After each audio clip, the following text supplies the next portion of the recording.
Olá, João Morando, estamos começando agora mais uma videoaula no canal Os Grandes Biomas Terrestres, parte 3. Ô, produção, esse é o último dos biomas terrestres? O próximo já é biomas do Brasil, né? Eu não sei, produção, você que deveria saber, você é pago pra isso?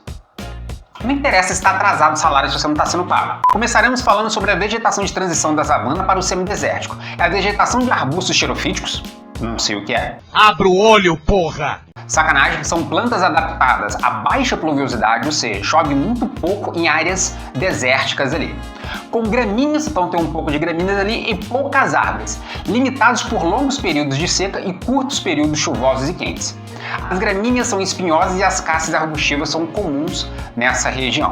Então assim, o clima não é um clima tão quente, né? E no período chuvoso é o período mais quente. Poucas regiões, só tem uma região do mundo que tem esse tipo de vegetação específica, que é ao redor dos desertos dos Estados Unidos e do México ali. Aqui temos uma imagem, né, na região, se eu não me engano, lá perto do deserto do Arizona, nos Estados Unidos, mas não tenho certeza. Produção, a qualidade da figura não tá boa não. Tem que procurar melhor no Google isso daí, hein? Vegetação arbustiva desértica. Então são plantas xerofíticas, agora você já sabe o que é. Mais ou menos.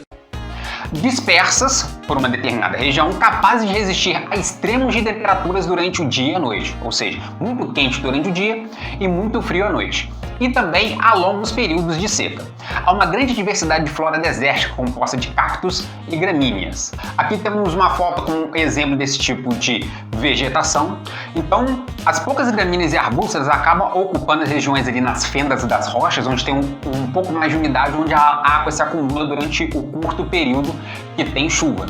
As plantas retêm água no seu caule e as folhas foram substituídas pelos espinhos para poder ali evitar a evapotranspiração e a planta poder reter água durante um longo período de seca. É assim que funciona a vegetação dessas regiões. Ah, agora eu entendi! Deserto tem precipitação menor que 250 milímetros por ano, inclusive alguns desertos do mundo chegam a ter dezenas de anos sem cair uma gota de chuva, como o deserto do Atacama aqui no continente sul-americano.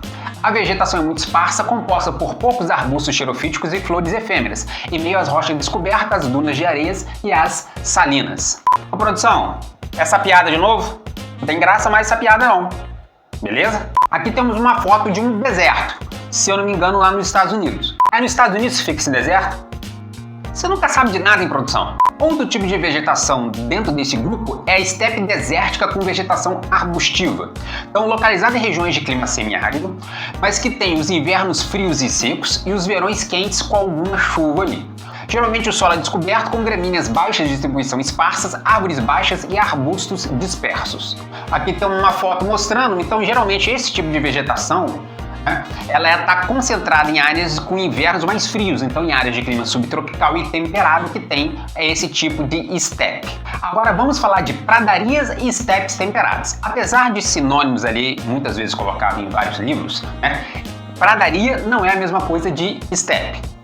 É a cobertura do solo constituída por gramíneas contínuas, geralmente campinas e pampas, considerada uma vegetação climática natural de acordo com o solo e o clima.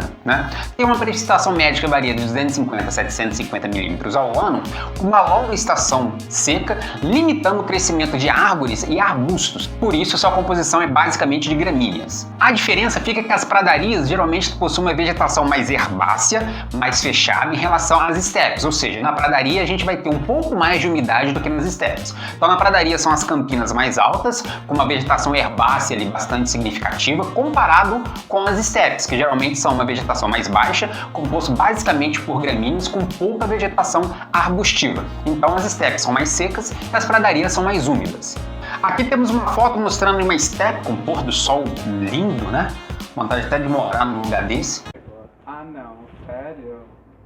E assim a ocorrência das estepes e pradarias pode ser tanto em climas tropicais quanto em climas temperados, geralmente ocorrendo mais em climas temperados do que em climas tropicais. As pradarias e as estepes possuem uma fauna bastante diversa, tendo animais como o cão da pradaria, mas que não é um cão, o pica-pau, não é esse não, produção, é o outro, o perdiz, mas já acharam, o veado mula, duplamente sacaneado, porque além de veado é mula, E o antilocabra, que não é uma cabra, e o anti na frente já diz que é contra a cabra.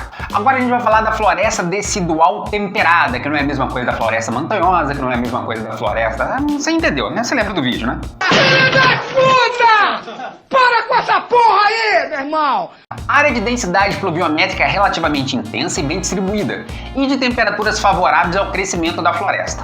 Possui árvores altas de copa densa que formam um dossel no verão, mas que devido ao clima frio no inverno vai perder as suas folhas. Então é uma floresta com árvores caducifólicas, ou seja, árvores que perdem sua folha durante o outono e o inverno devido ao frio. Está numa altitude geralmente até mais ou menos 450 metros, possui um solo seco, raso e rochoso, com árvores até 20 a 30 metros de altura, né, e solos ali um pouco mais profundos e úmidos. Essas florestas têm como característica o clima temperado, que tem 4 estações bem distintas, chegando a ter o verão quente e o inverno bastante frio, inclusive com ocorrência de neve. Assim, geralmente a vegetação é rasteira, esparsa e pouco desenvolvida, com poucas árvores, mas com um crescimento bom de ervas e flores na primavera.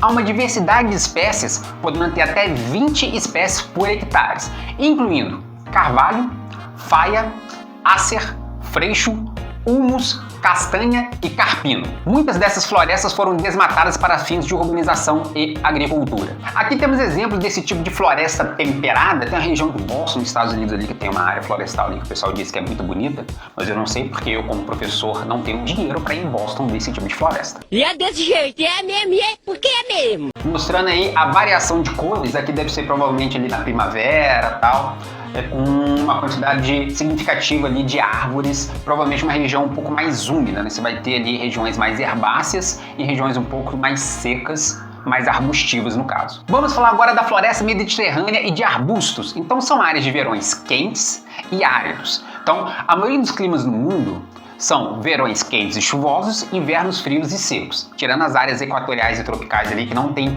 áreas frias e sempre tem chuvas, né? Tem umidade ao longo do ano todo. Já o clima mediterrâneo, que leva à formação da floresta mediterrânea, tem o verão quente e seco e o inverno com temperaturas mais amenas, e assim o inverno é que é úmido, é no período do inverno que chove mais. Geralmente possui árvores perenes baixas, de distribuição esparsa, entrançadas com barras espessas. A produção tá escrito barras ali, isso tá certo?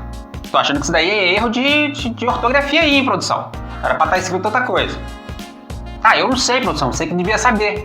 Entremeadas com áreas arbustivas. As árvores apresentam folhas com cera e formação espinhosa e raízes profundas para resistir ao período de estiagem, que é geralmente um período de mais alta temperatura na floresta mediterrânea. Muitas dessas florestas têm sido desmatadas pelo homem, resultando em uma extensa formação de vegetação arbustivas, maquis e chaparral. As espécies encontradas são a azinheira, o pinheiro manso, o sobreiro, produção, não é sombreiro não, é sobreiro, oliveira e murta. Além de estar presente no sul da Europa, próximo ao mar Mediterrâneo, por isso floresta mediterrânea, ela também é encontrada em outros locais do mundo que eu não sei quais são.